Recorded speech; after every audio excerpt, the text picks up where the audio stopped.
मैं प्रोफेसर अजय गुड़ावर्दी के पास आती हूँ कि प्रोफेसर अभी कोशिश करूंगी मैं राहुल गांधी की वो कल वाली जो बाइट है उसको मैं प्ले करूं ताकि व्यूअर्स को नजर आए। लेकिन जो ये अर्नब गोस्वामी ने आज किया, इनका मकसद क्या था? ठीक है, एजेंडा तो वो चला रहे हैं, हम लोग अक्सर उसको डिस्कस भी करते हैं, लेकिन कल पब्लिक मूड देखकर और राहुल गांधी की का जो भाषण था और जिसको लोगों ने जिस तरह से सराहा, जिस तरह से एक्सेप्ट किया, क्या उसको देखकर भी अर्नब गोस्वामी को लगा नहीं कि अब हमें समय आ गया है कि भाई थोड़ा सा उस तरफ की भी बात सुन लो?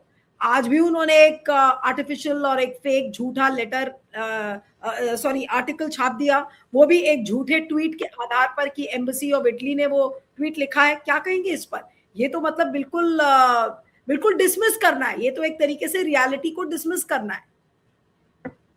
बिल्कुल सही कह रहे हो नीलू जी कि रियलिटी को डिसमिस करना और एक इमेजिन्ड हैलुसिनेटेड रियलिटी में एक आर्टिफिशियल गुब्बारा बनाने में ही पिछले 10 साल का गवर्नेंस। तो हमें इस अर्नब गोस्वामी का इंसिडेंट या Arnab Goswami form of reportage को गवर्नेंस से अलग करके नहीं देखना है। इसका जगह बनाया है इस रेजिम ने। पूरा ये सिर्फ रिपोर्टिंग का क्षेत्र में नहीं, आप किसी क्षेत्र में देख लीजिए, this has become the norm कि आप जितना अगर फेक न्यूज, कितना झूठ, कितना अगर आप फॉल्स नैरेटिव बनाओगे, उतना ही आपका मोबिलिटी का चांस है। आप एकेडमिक लाइफ में देख लिए, रिसेंटली जो आया जेएनयू हमारे यूनिवर्सिटी में रिक्रूटमेंट स्कैम, पूरा धांधली चल रहा वहां। डेटा के मामले में आप देख लीजिए, ग्रोथ रेट ये 7% कहते हैं, कभी 7.5, economists are saying that it is at 2.5। Covid के समय आप देख चुके हो 50 lakh deaths WHO pointed out, but they claimed it is 5,000 deaths. आप एम्प्लॉयमेंट का डेटा देख लीजिए, वो फर्स्ट डे। यहां तक डिफेंस मिनिस्टर का जो बयान था कि ऑपरेशन सिंदूर में हमारा कोई नुकसान नहीं हो, बाद में पलट के कहते हैं कि 6 हमारा एयरफोर्स पर्सनल न चले। प्राइम मिनिस्टर मोदी जी का तो आप बोले तो पूरा प्रोग्राम बोल सकते हो, कितना कहाँ पे क्या बोलते हैं। कभी बोलते हम बचपन में भिक्षित मांगे, कभी 35 साल, कभी 40 साल, कभी फिर भिक्षा मांगते मांगते अमेरिका चले गए, फिर अमेरिका से फिर ये हमारे सामने। तो ये इसको हमें समझना है नीलू जी कि this is part of right wing authoritarian regime का टैक्टिक्स, कि आप एक फॉल्स नैरेटिव, ताकि लोग रियलिटी में ना रहे, एक फॉल्स नैरेटिव का ही इमेज। तो आज जो हो रहा है रेजिम के साथ, जो मोदी जी और अमित शाह जी जो गायब है पार्लियामेंट में, ये इसी चीज का कि आप उस नैरेटिव को अगर ड्रॉप कर दे, फिर दे आर नोबडी, वो शैलोनेस बाहर आ जाता है, वो फॉल्स ग्रेविटास सबको पता चल जाता। तो उसी क्रम में हमें देखना चाहिए। अर्नब गोस्वामी को अलग से डिस्कस करने से हमें कुछ समझ में नहीं आएगा। This is perpetuated. तो Arnab Goswami is not the primary culprit. Arnab Goswami also is part of victim. इनका स्पेस वही है मीडिया में। अगर आप वैसा करें तो ही मेन स्ट्रीम मीडिया में आपको जॉब मिलेगा। पूरा मीडिया का देखा, अमन चोपड़ा के पास केस है, सुधीर जेल जा चुका है, अर्नब इससे पहले जेल जा चुका है। तो I mean we should also partly see them. मुझे लगता है कहीं ना कहीं ये भी सिस्टम का विक्टिम। आप ऐसा एक सिस्टम बना दिए हो आज के समय कि आप फॉल्सिटी, क्रिमिनलिटी, फेकनेस नहीं है तो आपका कोई जगह नहीं।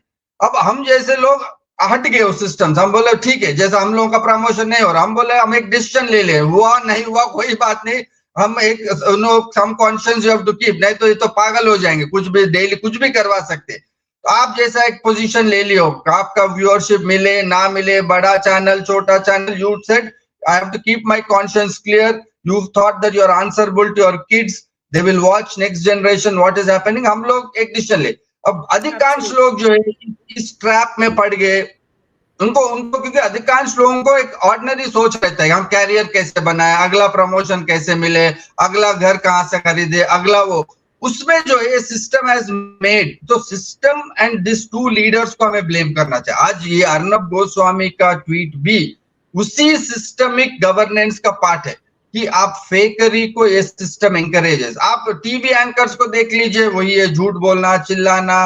पार्लियामेंटेरियंस में देख लीजिए, किसको मौका मिलता बोलने के लिए, बिदुरी, निशिकांत दुबे, गिरिराज सिंह, झूठ बोलो, गाली गलौज करो, मिसबिहेव करो, ये तो राहुल गांधी की एक बात कह रहे, वो राय साहब सही कह रहे थे कि he said that I don't want to get there, I'm not yet getting there. तो Rahul actually said, cautioned Mr. Dixit not to go that path, because Rahul is very conscious. Those are not the things he wants to say. नहीं, Those are मैं India's चाहती हूँ कि दर्शकों को, Ajay sorry, I'm just interrupting you for few seconds. I want to play out that bite of Rahul Gandhi, जिसके वजह से इतना तमाशा हो गया, गोदी मीडिया को इतना बड़ा टॉकिंग पॉइंट मिल गया। आइए सुनते हैं राहुल गांधी ने एग्जैक्टली क्या कहा, और संदीप दीक्षित के कहने के बाद राहुल ने रिएक्ट कैसे किया, उसको सुनते हैं। आइए देखते हैं। वो दिखाइए।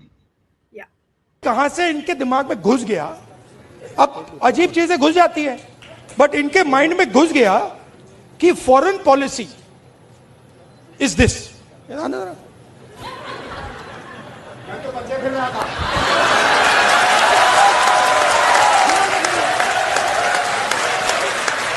अब पता नहीं किसने डाला, कहां से घुसा कि भाई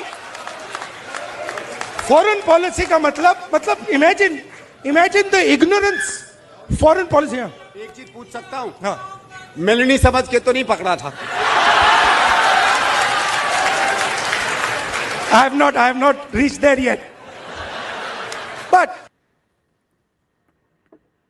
तो ये आपने देखा कि राहुल गांधी ने क्या कहा, उन्होंने बोला कि I have not reached there yet. इसको फिर से प्ले करिए, इसको बार बार सुनाने की जरूरत है ताकि लोगों को सच्चाई पता चले। Priya, if you can just replay it once again.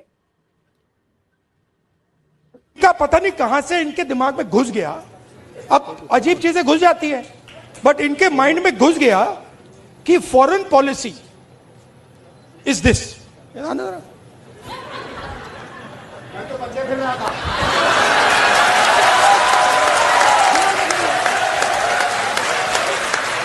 अब पता नहीं किसने डाला, कहां से घुसा कि भाई फॉरेन पॉलिसी का मतलब imagine the ignorance foreign policy. एक चीज पूछ सकता हूं? हाँ, मेलनी समझ के तो नहीं पकड़ा था? I have not reached there yet. But तो राहुल गांधी अपने आप को डिस्टेंस करते हैं, ठीक है, उन्होंने मजाक में बोला। संदीप दीक्षित ने, I am not saying what he said was right and I am not defending him also, लेकिन जो पूरा डिबेट था वो किधर को किधर घुमा दिया गया, आप ये देखिए। जी अजय बोलिए। तो ये जो आप दिखाए सही था नीलू। तो Rahul, in spite of all that, look at the decency as maintain. उनको वो फर्क कर पा रहे हो कि क्या सेक्सिस्ट है, क्या गलत चीज है, क्या सही है।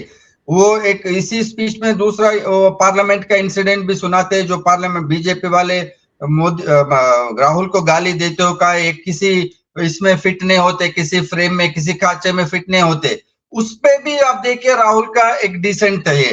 तो हमें ये बात समझना है, अर्नब गोस्वामी को तो बात करना ही है। तो Arnab Goswami is at the forefront of this method of converting news into entertainment, converting lies and falsity as a way of mobility. इनको मोबिलिटी आज लेकिन ये सिर्फ अर्नब गोस्वामी का बात नहीं, हमें आज चर्चा करना है पूरा ये गवर्नेंस मॉडल जो मोदी शाह ने इस देश के सामने रखा है आरएसएस के मदद से, कि आप झूठ बोलो, आप दूसरों के साथ गलत व्यवहार करो, आप दुर्व्यवहार करो, गाली गलौज करो, दूसरों को दबा दो, दूसरों का हक छीन लो। ये पूरा एक पैकेज है, ये पूरा एक पैकेज में अर्नब गोस्वामी एक छोटा सा बिंदु है जो कूद रहा अपना जगह, क्योंकि उनको ये ज्यादा समझ है नहीं हिस्ट्री का। जो मिल गया वो तो देख रहे, इसको एक अपॉर्चुनिटी की तरह देख रहे, एक बिजनेस अपॉर्चुनिटी है। ठीक है, झूठ बोल के अगर मेरा चैनल पैसा कमाने का जरिया है तो वो करने के लिए तैयार है। I don't even know whether they understand the consequence of what they are doing. इससे पहले भी आप इनके बारे में जानते हो कि वो कहा, Arundhati Roy you are disgusting. वो किन किन लोगों के बारे में फेक, उमर खालिद के बारे में उसने फेक न्यूज स्प्रेड कर दिया कि हो गया है, टेररिस्ट है। तो चाइना न्यूज क्लिप के बारे में जब आया था उसने फेक न्यूज स्प्रेड किया। एक जगह नहीं है, ये पूरा पिछले 10 साल से यही चल रहा है आपका चर्चा में कि फेक न्यूज स्प्रेड करो। आप पाकिस्तान का साथ देख लीजिए, वो पाकिस्तान उनको बुलाते गेस्ट को। एक बार मैं ये घटना सुनाता हूँ, पाकिस्तान को वो गाली दे रहे थे अर्नब गोस्वामी, जो कूद के जैसा वो करते हैं एग्रेसिवली।